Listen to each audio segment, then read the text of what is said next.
Imagine a world where truth isn't debated, it's replayed. A world where eyewitnesses never forget, where criminals cannot hide behind alibis, and justice isn't based on interpretation, but on absolute, replayable fact. This is the world of memory-based justice systems, a revolutionary and terrifying evolution of human law that may one day redefine what it means to be guilty, innocent, or even human. At the heart of this concept lies the merging of neuroscience, artificial intelligence, and quantum data mapping.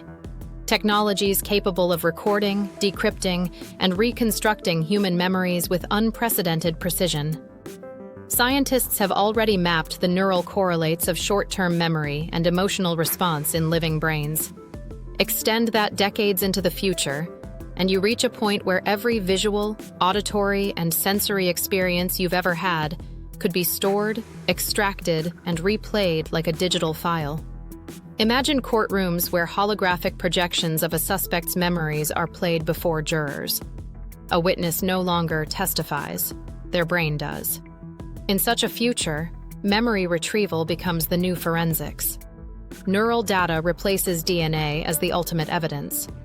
Specialized memory extractors, likely AI-assisted, would read the electrochemical signatures in your hippocampus, reconstruct the sensory patterns, and translate them into visual and emotional data streams. Judges wouldn't need to ask questions. They could directly watch events unfold through your own eyes. But the implications go far deeper than crime solving. They shake the very foundation of personal privacy, identity, and moral accountability. To understand how this might happen, we first need to explore the technologies driving it. Neuroimaging today can already detect when someone recalls a specific image, sound, or face. Brain-computer interfaces like those being developed for prosthetics and communication in paralyzed patients could easily evolve into systems that decode long-term memories. Combine that with quantum-level neural mapping, devices capable of tracking every neuron's electrical signature simultaneously, and the entire brain becomes a high-resolution recording device. You don't just remember something, your brain archives it in multidimensional detail. The justice system would no longer depend on subjective perception, but on empirical replay. Now imagine the rise of memory courts, tribunals equipped with AI memory interpreters, trained to filter out distortions, hallucinations, or subconscious edits. Because, as we know, human memory isn't perfect. It's a constantly rewritten narrative. Every recall changes the memory slightly. So these AI systems would reconstruct the most probable version of truth based on statistical consistency across multiple neural samples. For example, if 3 witnesses remember a robbery differently, the AI could overlay all 3 memories, detect common neural pathways, and synthesize a composite memory that reflects the most likely sequence of events. This memory averaging would create a scientifically derived truth, a version of reality produced not by consensus, but by computation. But this is where ethics enters the equation like a storm. If your memories can be extracted, who owns them? The state? The individual? Could you refuse to testify if your brain is the evidence? And what about thought crimes? Memories of things imagined, planned, or desired, but never acted upon? A system capable of reading memories could just as easily access your fantasies, fears, or regrets. The line between thought and action blurs completely. Now let's consider how such technology would affect the law enforcement process itself. Investigations would transform into digital archaeology.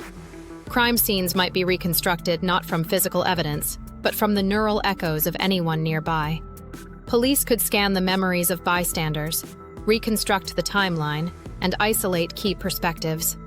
In effect, reality becomes a replayable simulation, a virtual time machine of truth.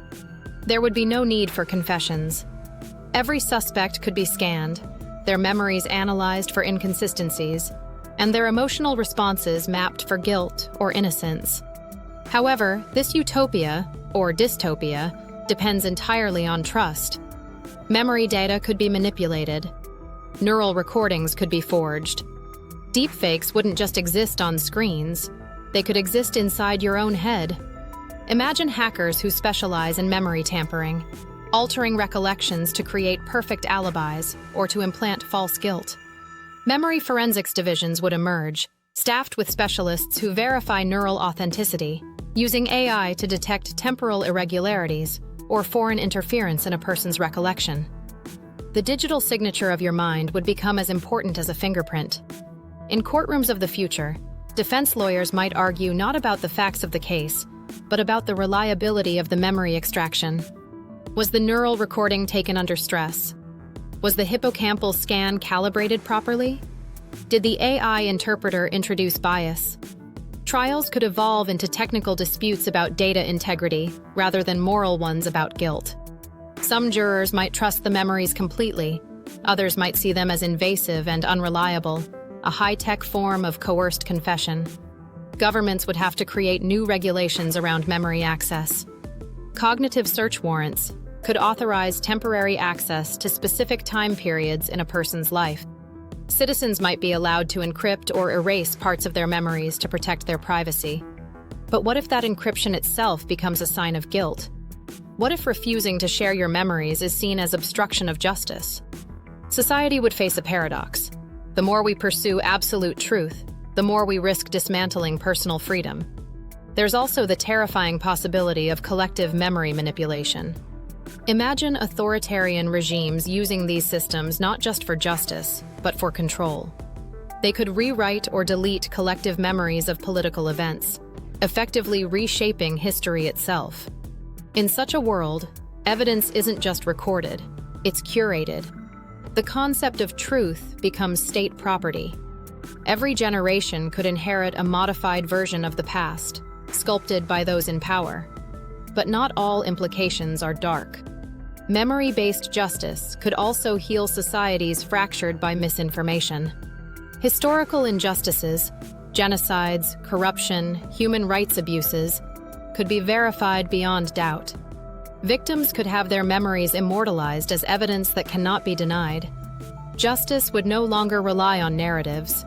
It would emerge from the neural record of human experience itself.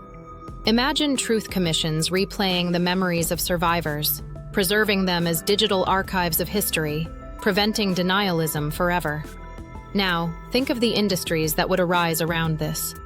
Memory extraction clinics, memory data brokers, neural rights lawyers, and ethical review boards. Insurance companies might analyze memories to assess trauma claims. Corporations could require memory screenings to prevent espionage. Dating apps could one day offer verified memory histories. The potential for misuse is endless, but so is the potential for transparency. There would also be social shifts. People might begin editing their own memories proactively, removing painful experiences, trauma, or guilt. But if justice relies on memories, deleting one's own recollections could become a crime in itself.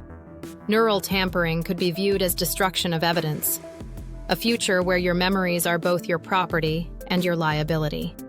Imagine someone erasing a memory of a car accident to protect themselves legally, only for forensic AI to detect the neural void, a blank gap where experience should be. Memory gaps could become digital red flags. Over time, humanity might evolve new psychological norms. People may become hyper-aware of what they perceive, knowing it could one day be evidence. Everyday interactions could carry the weight of future accountability. Be careful what you think could become the new be careful what you say. The very fabric of free thought could be altered by the presence of omniscient surveillance, not by cameras, but by consciousness itself. To balance such power, there would likely be decentralized memory storage systems, blockchain-like neural ledgers that ensure no single authority can alter or own your memories. Every recorded experience could have a cryptographic key, allowing access only by consent. Think of it as a fusion of personal privacy and forensic truth. Some philosophers might argue that this creates a new moral era, one where honesty is absolute and deception biologically impossible. But others would say that a world without secrets is a world without soul. Imagine, too, the psychological consequences. If people can replay their memories with perfect clarity, trauma might become inescapable. Victims of crimes could relive their suffering endlessly. Therapists would need advanced AI tools to modulate or blur painful memories without destroying them. Emotional management becomes as crucial as truth management. The justice system may have to introduce memory therapy sentences, where rehabilitation involves guided reprocessing of harmful memories rather than punishment. In this way, justice becomes less about retribution and more about cognitive repair. As memory-based justice matures, humanity could transition from punishing actions to modifying minds. Instead of prisons, there might be cognitive correction centers, facilities where criminal memories are restructured, empathy is enhanced, and aggression circuits are reduced. Instead of serving time, offenders might serve transformation. But if memory can be changed, does the original person still exist? If you delete the memory of a crime, is the criminal still responsible for it? The paradox of identity becomes the central philosophical debate of this system.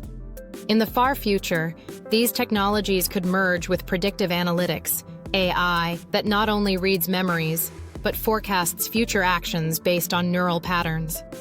A memory-based justice system could evolve into a preemptive justice system, where crimes are prevented before they occur. But at what cost? Punishing intent rather than action is a moral frontier humanity may never be ready for. And yet, the temptation of a crime-free world could be irresistible. Ultimately, memory-based justice systems represent a mirror, a reflection of how far we're willing to go for the truth, and how much of ourselves we're willing to surrender in return. The dream of a perfect justice system is ancient, but perfection often comes at a human price. When every thought, every memory, every feeling becomes potential evidence, justice stops being about right and wrong. It becomes about control.